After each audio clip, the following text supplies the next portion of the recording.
The jury in the Marco Perez capital murder trial done for the day. After about 6 hours of deliberations, jurors asked the judge if they could adjourn at 3:30. Perez is accused of gunning down Mobile police officer Sean Tudor.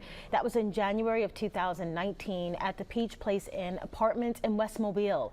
Our Brendan Kirby is outside Government Plaza now with the latest. Brendan, you've covered many trials like this. Do you see any indication the jury could be stuck or hung up?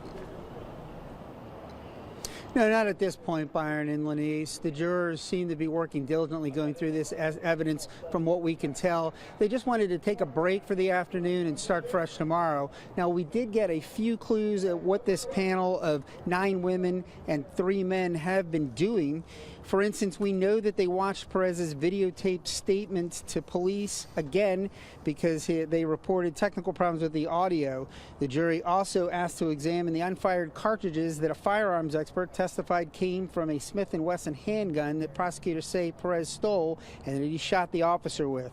And perhaps most significantly, the jury asked to hear the definitions of self-defense and manslaughter.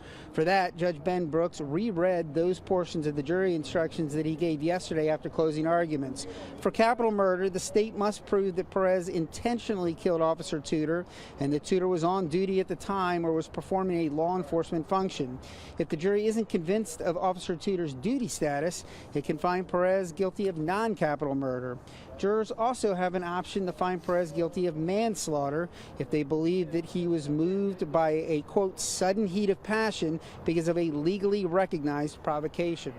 And the jury will be back at this again in the morning. Jurors slated to arrive at about 8:45 p.m. and we'll keep you updated. Reporting live from Government Plaza, Brendan Kirby, Fox 10 News.